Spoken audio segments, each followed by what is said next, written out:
Recent discoveries have uncovered dates, agendas, and goals that connect the Jesuits to a massive deception for the purpose of a multifaceted end-time delusion.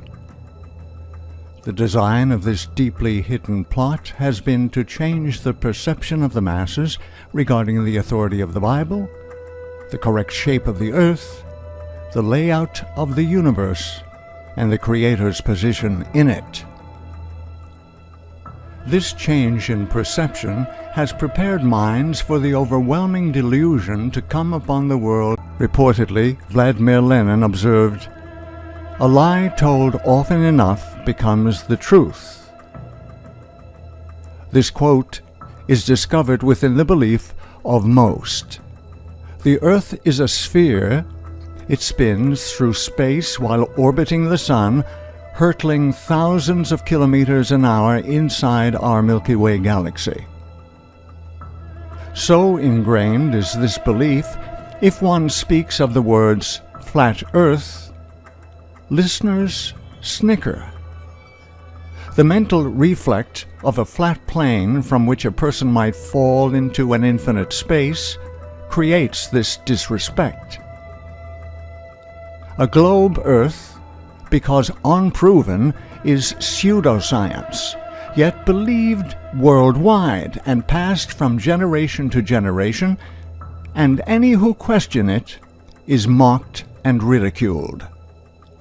For millennia, well-educated people believed the Earth was flat and placed at the center of the universe, enclosed there with a protective covering. In the early 16th century, Nicolae Copernicus introduced a different model of the universe in which the Sun lay at the center and the Earth revolved around it. Copernicus' heliocentric model is taught today, while the earlier geocentric model has been utterly rejected.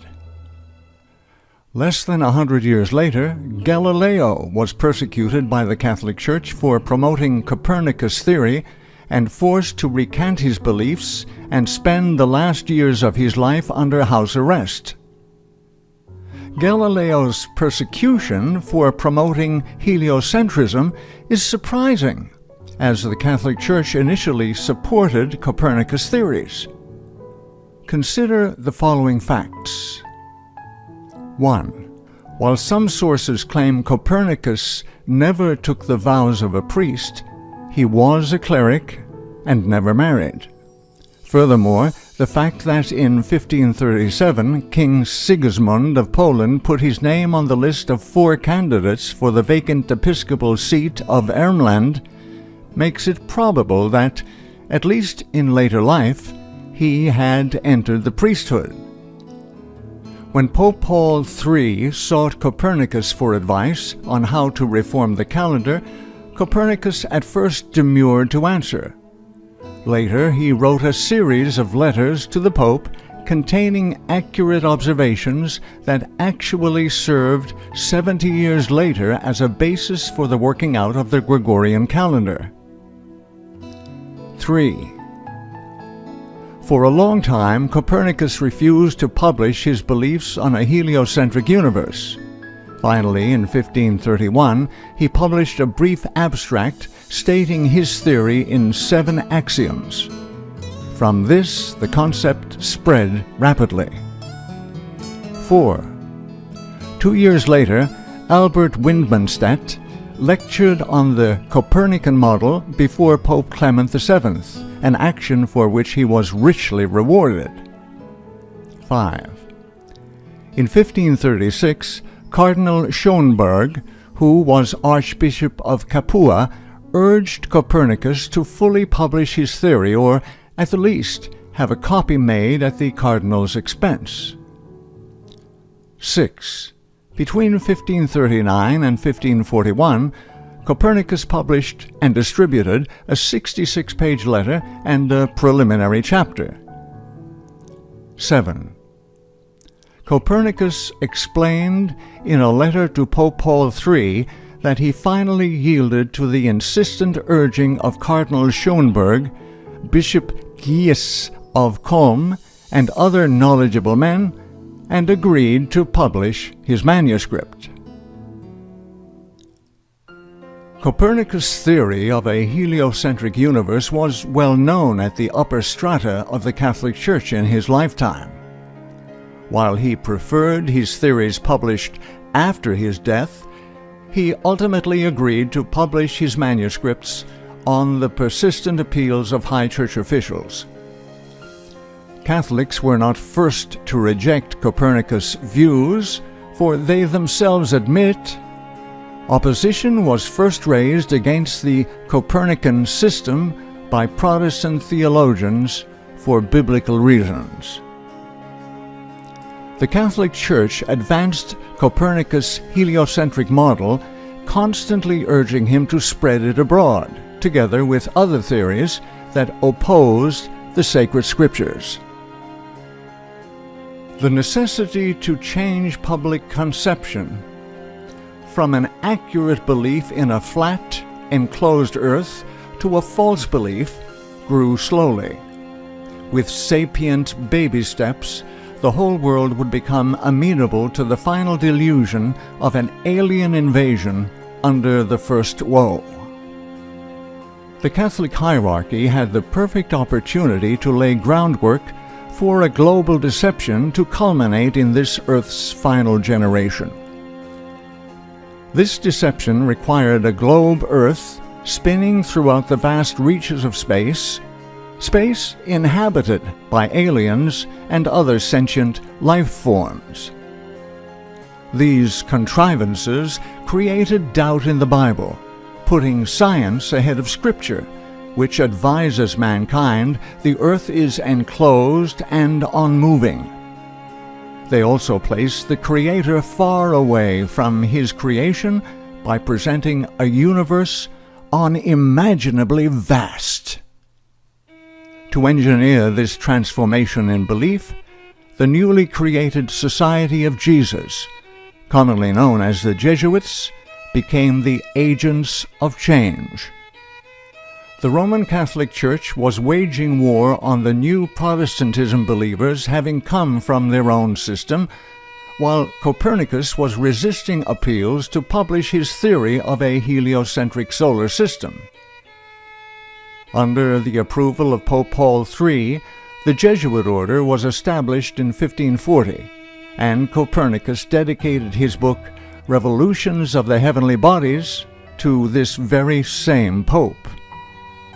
This newly formed order, the perfect instrument to implement a clandestine operation for the Pope of Rome, began changing the public perception of the authority of the Scriptures, the earth, and the Creator through the Copernican revolution. By deliberately teaching their followers to invite demonic spirits into their human spirits, the Jesuits exposed what manner of mankind each truly was.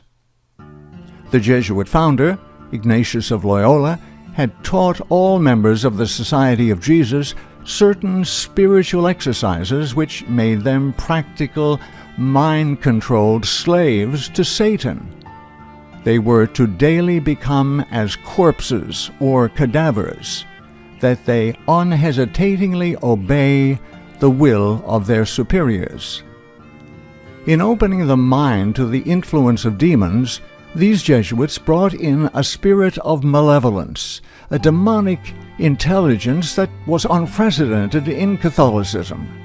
Now, satanically controlled, the Jesuit priests became successful in every evil endeavor.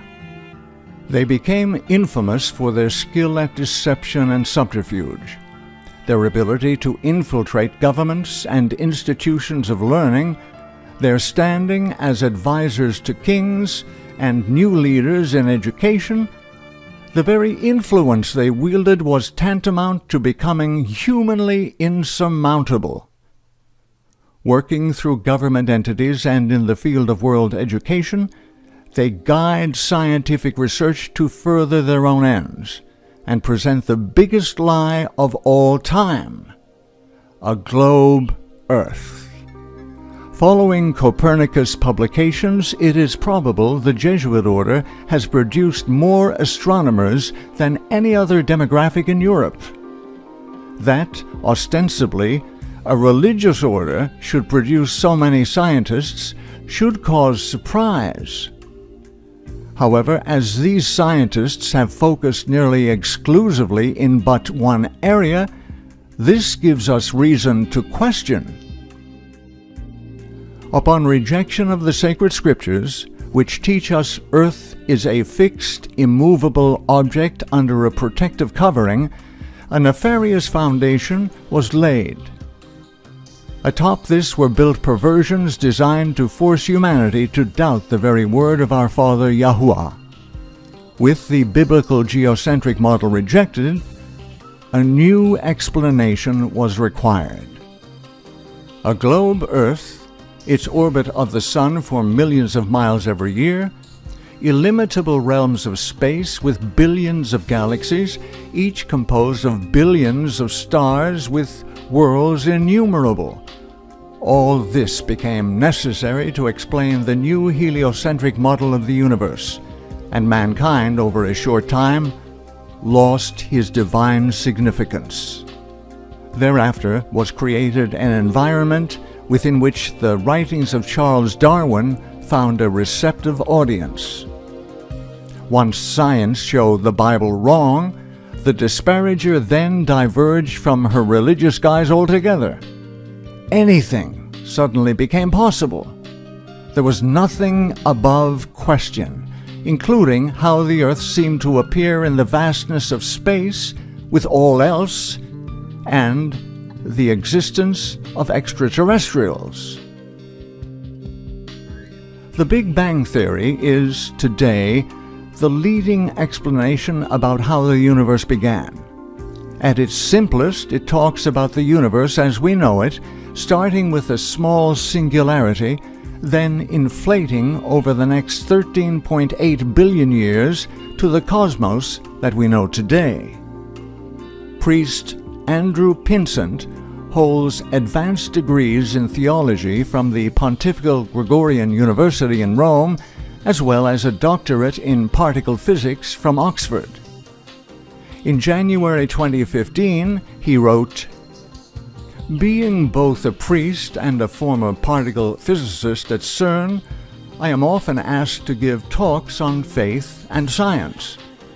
Quite often, young people ask me the following question: how can you be a priest and believe in the Big Bang? To which I am delighted to respond, we invented it. Or more precisely, priest Georges Lemaitre invented the theory that is today called the Big Bang, and everyone should know about him." The author of the Big Bang Theory was none other than the Jesuit-trained priest Georges Lemaitre. On October 28, 2014, Sarah Kerr reported, Speaking to members of the Pontifical Academy of Science, the Pope said it is possible to believe in both, insisting God was responsible for the Big Bang from which all life evolved. L'inizio del mondo non è opera del caos che deve a un altro la sua origine, ma deriva direttamente da un principio supremo che crea per amore. Il Big Bang, che oggi si pone all'origine del mondo, non contraddice l'intervento creatore divino, ma lo esige. L'evoluzione nella natura non contrasta con la nozione di creazione, perché l'evoluzione presuppone la creazione degli esseri che si evolvono. Follow from cause to effect. 1. Without a globe Earth circling the Sun through the far reaches of space, we do not have the Big Bang. 2. Without the Big Bang, we do not have evolution. 3. Without evolution, we are more likely to accept creation as an act of intelligent design by a divine creator.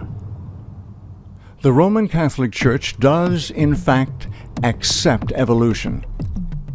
Acceptance of evolution and its integral law of survival of the fittest gave rise to the bloodbaths of the 20th century in which millions lost their lives. Numerous researchers have established incontrovertible connections between the Vatican and the Nazi Party. Regardless of the level of collaboration between the Vatican and the Nazis, what happened after World War II is even more significant. Operation Paperclip smuggled hundreds of Nazi scientists, including top SS officers on trial for war crimes, into the United States for use in America's Cold War space race. One of these Nazi Party members, Wernher von Braun, was promoted to head up NASA's Marshall Space Flight Center.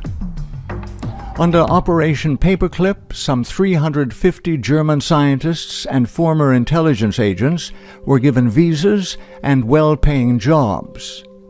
Many of these scientists had questionable pasts.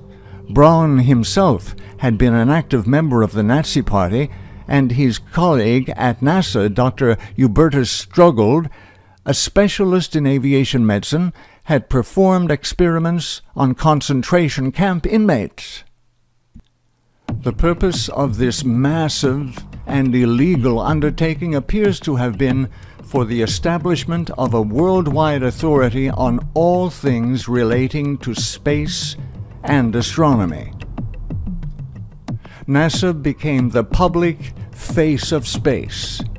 It has long acted as a front, providing an unsuspecting world with pseudoscience legitimized by the backing of the U.S. government. NASA is its own monopoly. It controls the dissemination of public information on astronomy while hiding facts it does not want the public to know. While many countries and universities have observatories, always it is the statements, photographs, and discoveries of NASA that make the news headlines.